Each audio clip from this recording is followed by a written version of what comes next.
Hello student, আজকে তোমাদের class 11-এর ক্যালোরিমিতি chapter থেকে নিয়ে এসেছি বেশ কিছু গুরুত্বপূর্ণ প্রশ্নপত্র।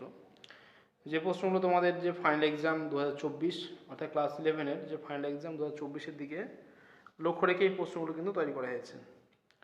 তাই প্রত্যেকটা প্রশ্ন কিন্তু খুবই গুরুত্বপূর্ণ, তাই তোমরা প্রত্যেকটা প্রশ্ন কিন্তু খুবই যত্ন সহকারে প্রিপারেশন নেবে, দেখবে তোমরা অবশ্যই কিন্তু ফাইনাল এক্সামে কম পাবে।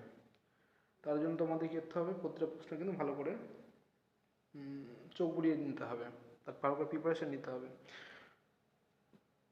তাহলে দেখবে তোমরা ফাইনাল এক্সাম অবশ্যই তোমরা কম পাবে। এবং যারা সারা বছর পড়াশোনা করেন তাদেরকে বলা হয়েছে তোমরা অবশ্যই সেই সমস্ত প্রশ্নগুলো দেখো, দেখবে তোমরা কিন্তু ভালো রেজাল্ট করবে। এবং যারা এখন আমার চ্যানেলটিকে সাবস্ক্রাইব করেন তারা অবশ্যই চ্যানেলটিকে সাবস্ক্রাইব করো, যেমন লাইক শেয়ার কমেন্ট অবশ্যই করবে।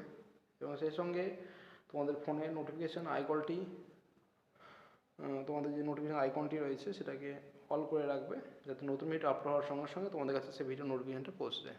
ওকে, তো শুরু করা যাক আজকের আমাদের এই ক্যালোরি থেকে কী কী প্রশ্ন, কী গুরুত্বপূর্ণ প্রশ্ন রয়েছে দেখা যাক। প্রথমে আমরা যে প্রশ্নের কথা বলবো সেটা কি, তামার আপেক্ষিক তাপ 0.09 calorie gram to the -1 degree Celsius to the power -1 বলতে কী বোঝায়? আপেক্ষিক তাপের সংজ্ঞা দাও। এই প্রশ্নটি অ্যান্সার তোমার ছায়া প্রকাশনী বইয়ে তোমরা 678 পেজে দেখো, তাহলে এই প্রশ্নের অ্যান্সারে তোমরা পেয়ে যাবে। তাপগ্রাহিতা এবং জলসময়ের সংজ্ঞা দাও এবং এদের এসআইতে একক লেখো। প্রমাণ করে যে বস্তুর একক ভরের তাপগ্রাহিতা বস্তুর উপাদান আপেক্ষিক তাপের সমান। এই প্রশ্নের অ্যান্সার তোমরা ছায়া প্রকাশনী বইয়ের 679 পেজে দেখো, তাহলে তোমরা এই প্রশ্নের অ্যান্সারে তোমরা কিন্তু সহজে পেয়ে যাবে।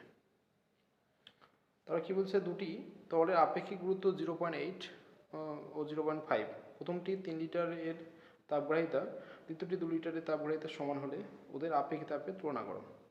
তোমরা এই প্রশ্নের অ্যান্সার ছায়া প্রকাশন বইয়ের, এবং সেটা অবশ্যই ছায়া প্রকাশন বই, এবং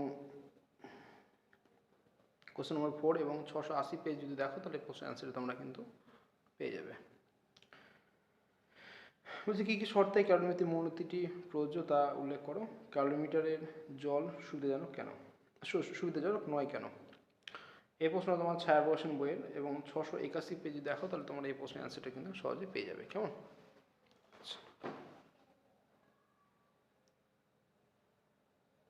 আচ্ছা,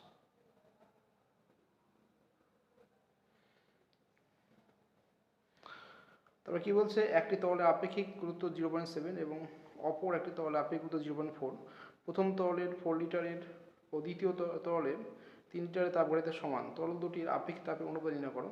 তোমার এই প্রশ্নের অ্যান্সারটি ছায়া প্রকাশনী বই, তোমাদের যে ছায়া প্রকাশনী বইয়ের কোশ্চেন নম্বর 13 এবং পেজ নম্বর 684 যদি দেখো, তাহলে প্রশ্নের অ্যান্সারটি তোমরা সহজে পেয়ে যাবে। আচ্ছা, তারপরে সমান ভারে দুটি ভিন্ন উপাদানের বস্তুতে একই পরিমাণ তাপ দিলে কোনটির তাপগ্রাহিতা বেশি হবে? এই প্রশ্নের অ্যান্সারটি অবশ্যই ছায়া প্রকাশনী বই এবং কোশ্চেন নম্বর 7 এবং 686 পেজ যদি দেখো, তাহলে তোমার এই প্রশ্নের অ্যান্সারটি তোমরা সহজে পেয়ে যাবে। তারপরে দেখো এই প্রশ্নের অ্যান্সারটি করে দেওয়া হয়েছে, গুরুত্বপূর্ণ প্রশ্ন। বলছে দুটি বস্তুর ভরের অনুপাত বলা আছে 1:2, আপেক্ষিক তাপ বলা আছে 3:4, ফলে তাপগ্রাহিতা অনুপাত।